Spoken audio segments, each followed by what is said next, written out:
Aloha, y'all. It is Monday, Moon Day, named after and ruled by the moon, the 7th of April. Before I get into the astrology, which is necessary, good weather reporting, I will show you the cards to make it so you stay and enjoy the whole thing. These are what I pulled, though. The King of Swords, the Queen of Wands, that's Black Moon Lilith, kind of cackling in the flames, and a Galactic Heritage card, alien card, ironically, non-humanoid alienness. But we'll get to that in a second. The astrology is as follows. The sun is in Aries, 17 degrees. The moon is in Leo, 15 degrees. That's trining. Mercury, 26 degrees retrograding in Pisces. Venus, 25 retrograde Pisces. Those are conjunct. Mars, 25 Cancer. That's exactly trining Venus and Mercury. Jupiter is 17 degrees Gemini. Saturn's 25 degrees Pisces. That's exactly conjunct Venus retrograde and Mercury and trining Mars. Uranus 25 degrees Taurus, Neptune 0 Aries, Pluto 3 Aquarius, North Node 27 Pisces, that's exactly conjunct Mercury, Venus, Saturn, Neptune technically is at 0 degrees, so it's still conjunct that. Black Moon Lilith, and I've got the Lilith card, right? Lilith. Black Moon Lilith, 1 degree Scorpio, and Chiron, 22 degrees Aries. So Chiron is conjunct the sun by 5 degrees. The sun will get closer and closer to that over the next few days, but our wound as a self, Chiron and Aries, is conjunct the sun. The spotlight is on who we are as a self, so that's interesting. So the moon in Leo is trining Chiron and the sun. The moon is sextiling Jupiter. Mars is squaring Chiron Sun. Mars is trining Neptune, North Node, Venus, Mercury, Saturn. Mars is opposite Pluto. So Mars in Cancer is about nurturance and like my actions need to nurture and take care of me and my family. And then that's opposite Pluto in Aquarius, which is like the revolution. Everything's changing. The robots are taking over, right? Democracy must change or die. That kind of stuff. Intense stuffs. That's really the major aspects. I mean, both Uranus and Pluto are sextiling Neptune, Mercury, North Node, Venus, and Saturn. So there's a lot of electricity in the air right now. It's a pretty intense moment, as I'm sure all of you have gathered, whether you've been protesting recently or not. That kind of stuff. So the card of the day is the King of Swords. The swords are about the mind, right? The intellect. So if you're an air sign, you're a sword naturally. Gemini's, Libras, Aquarius. Everybody has a mind, so it's all good. But this is the earthy part, the grounded part of the intellection, the air. Gathering all the facts. Synthesizing a logical solution benefiting everybody.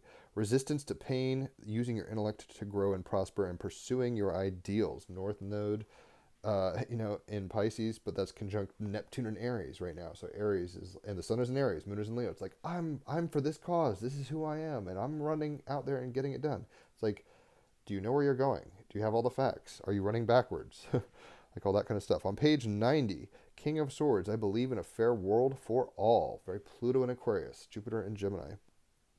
The serious, high-minded King of Swords sees it as his duty to rule and govern his kingdom with absolute fairness and equality. He gives scant attention to his emotional life, perceiving it to cloud his judgment when he has to make difficult decisions affecting people's lives and livelihoods. Saturn in Pisces. He is careful to foster an environment resounding with positivity, supported by clear laws that nurture human dignity. He believes every human being is born equal and innocent and has the right to be valued, respected, and treated ethically. If the responsibility of a civilized, it is the responsibility of a civilized society and its governance structure to foster the conditions whereby men and women alike all have the opportunity to fully contribute and realize their potential. Sorry if I'm misspeaking. I woke up at 3:30 this morning because of tornado warnings and stuff. So it's 6:30 right now when I'm doing this. So I'm kind of tired. I'm realizing Mercury retrograde, but I am kind of mispronouncing a lot. So he knows it is a horribly detrimental thing to us all when people are dehumanized, objectified, humiliated, or treated as a means to an end. It poisons society. So if you're going to go protest, don't just throw Molotov cocktails in the car of the person you don't like. Right? It doesn't help anybody. He sits astride his throne, a monumental electric chair demonstrating his invincibility and tolerance to pain. He's riding the Green Mile Lightning. A formidable, fearless leader and arbitrator, he is the consummate professional who calmly sizes up any situation with remarkable speed and accuracy, applying a hawk's eye view of events and potentialities. Pluto and Aquarius, Jupiter and Gemini, Uranus and Taurus. The lunar module on fire behind him shows that once a decision is made, there is no going back. Once you pull the trigger, the bullet leaves the fucking chamber. It is what it is. He removes all escape routes and the same ingenuity and energy as Alexander the Great. Like, he's being ingenious about this. The mandrill baboon at his feet, much like Rafiki, displays his choice of fierce, powerful allies, belying the fact that beneath the king's facade is a very sensitive, caring man. Mars in Cancer. Leo Moon. As a father, he is perceived cold and clinical, a firm disciplinarian and taskmaster. Underneath all this, he loves his children deeply, and all he wants is the very best for them. He regards it as his duty to raise his children into responsible, capable adults and citizens, persons able to use and exert their intellect while mastering their emotions for the betterment of mankind. As a lover, he is to the point, organized and reliable. He requires his partner to be an intellectual equal while respecting his personal freedom and control. Jupiter in Gemini, Pluto in Aquarius. Moon and Leo. It's like, let me do my thing, bae. But I love you. The King of Swords indicates you are in a position to critically assess powerful situations around you, aligning them with your ethics and your belief that everyone should be given a fair chance to learn, grow, and contribute and prosper. Given a clear perspective, you can calmly formulate a workable plan and strategy to pursue an ideal no matter what the obstacle. Putting emotional concerns to one side, it invites you to gather the facts and information and analyze them critically in order to put forward a logical, workable solution and resolution for everybody, right? So, great, you've got a fire under your butt and you want to change the world. How are you doing it for everybody?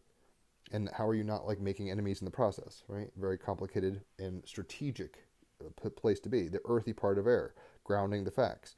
Gathering all the facts, synthesizing a logical solution benefiting all, resistance to pain, using your intellect to grow and prosper, and pursuing your ideals. So the clarifying card is the Queen of Wands. That is the watery part of fire. It's the highest feminine part of the fire. And this is Black Moon Lilith.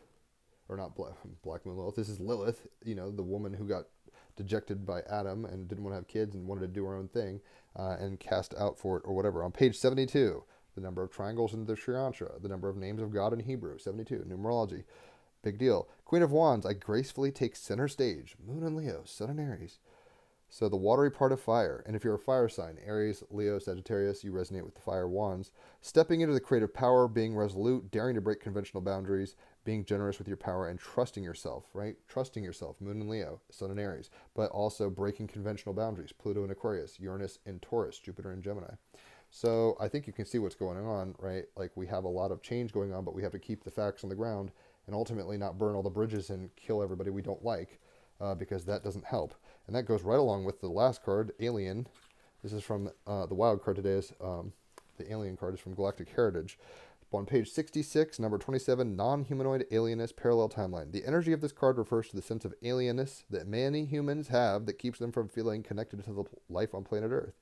Many feel strange in their own skin as if they come from somewhere else.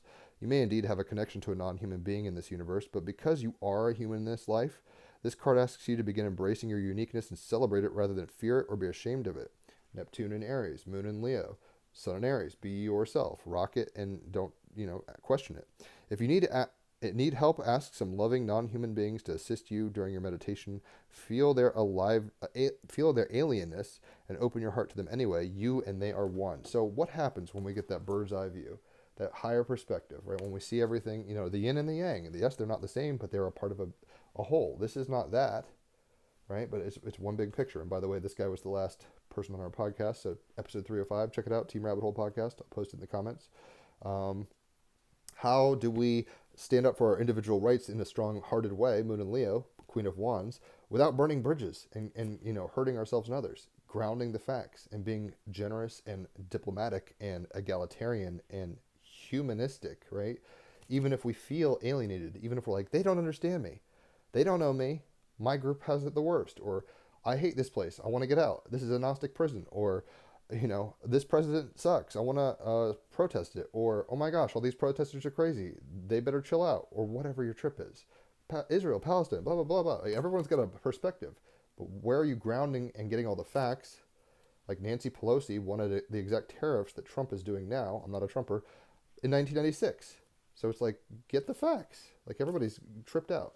Don't burn the bridges and don't feel alienated. So if you've enjoyed this, leave a tip, holler for a reading, check out the Team Rabbit Hole podcast, and definitely tag somebody in this. They can benefit from this too, I imagine. On that note, enjoy your Monday. I'll catch you on the flip side.